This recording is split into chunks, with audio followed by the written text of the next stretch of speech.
Selamat pagi semuanya, kami dari kelompok 6. Perkenalkan nama saya Elaine Putri Hanifayo dan rekan-rekan saya bernama Clara, Jordan, Rivaldo, dan Cutraya. Saya ingin menanyakan kepada saudara Jordan, dalam film The Boy in Striped Pajamas itu Bruno ini menjalin persahabatan dengan anak Yahudi, yaitu Small. Apa yang menggerakkan Bruno ini mau berteman dengan anak Yahudi ini?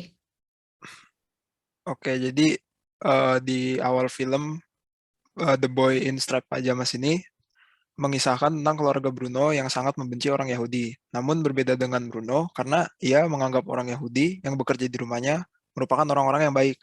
Kemudian keluarga Bruno pindah dekat dengan camp Yahudi dan ia mulai berteman dengan salah satu anak di sana, yaitu yang tadi disebut Shmuel.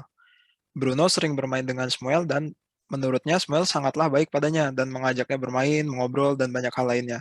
Oleh sebab itu, akhirnya Bruno berteman dengan Shmuel walaupun Bruno tahu bahwa Shmuel adalah seorang Yahudi yang dianggap sebagai hama dan musuh yang sangat jahat pada masa itu. Bruno merupakan anak polos yang masih belum mengerti banyak hal seperti konflik perang dunia pada saat itu dan juga tindakan tentara Nazi terhadap kaum-kaum Yahudi. Oleh karena itu, Bruno hanya melihat orang-orang Yahudi sesuai dengan kacamatanya, yaitu perbuatan orang-orang Yahudi yang baik kepadanya. Dan juga dengan polosnya ia bertemu dengan Samuel dan menjalin pertemanan tanpa melihat latar belakangnya sebagai orang Yahudi.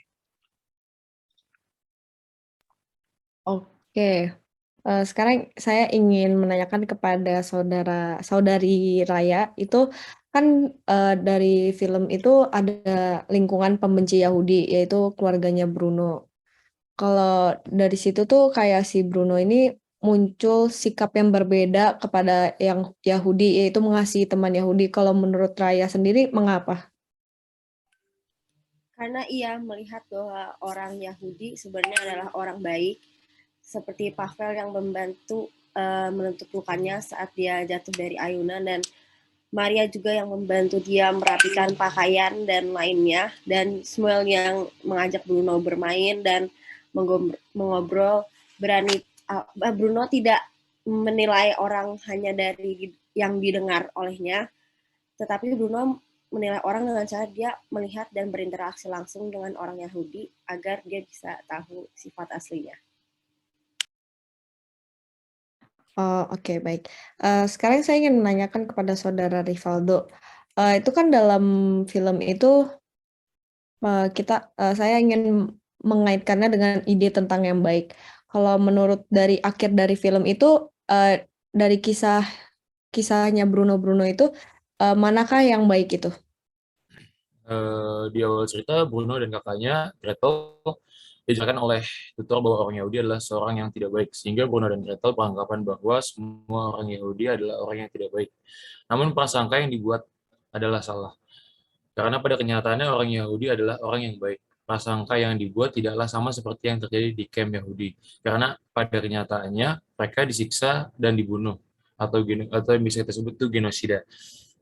Seperti yang terjadi pada Bruno, ia kira camp Yahudi adalah tempat yang menyenangkan, sama seperti video yang ditayangkan oleh ayah dan rekan-rekannya. Namun setelah ia ke camp tersebut bersama Samuel, barulah ia mengetahui apa yang terjadi sebenarnya di sana. Dapat disimpulkan, yang baik adalah ibunya yang berpikir bahwa tindakan suaminya adalah kejam, karena membunuh para kaum Yahudi dengan cara membakarnya. Dan ibunya juga tidak tega saat Pavel dipukuli oleh salah satu bawahan dari bapaknya. Kemudian anaknya yang bernama Bruno, karena ia berteman dengan siapa saja, terutama dengan Samuel, walaupun ia seorang Yahudi, ia masih ingin berteman, bahkan membantu Samuel menemukan ayahnya, sehingga akhirnya Bruno dan Samuel meninggal karena dibakar oleh kaumnya sendiri, yaitu Nazi. Oke, baik. Saya ingin menanyakan lagi kepada saudara Rivaldo. Itu kan kalau misalnya kita kaitin dengan etika keutamaan dari Aristotelian dan Kristiani dalam film itu ada apa aja ya?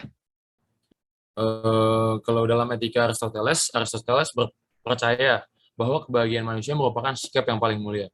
Aristoteles percaya seluruh manusia selalu berupaya untuk melakukan kebaikan demi mencapai kebahagiaan yang dapat mereka rasakan dikarenakan manusia memiliki akal budi yang membuatnya spesial dibandingkan dengan makhluk lain.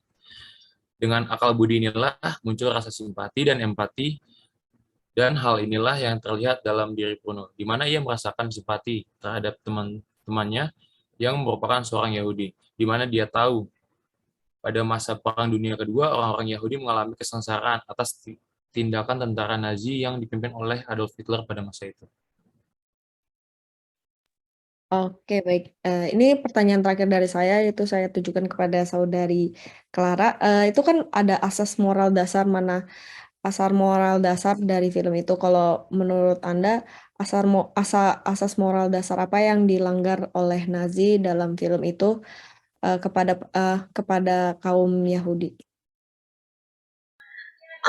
Asas moral keadilan di mana Nazi menindas orang Yahudi yang tidak bersalah. Pada dasarnya mereka juga manusia makhluk ciptaan Tuhan dan bahkan tinggal di negara yang sama gitu kan.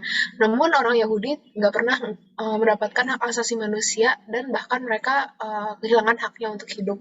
Bahkan di masa hidupnya mereka ditindas dan diatur secara penuh oleh Nazi, kayak nginep di camp gitu kan.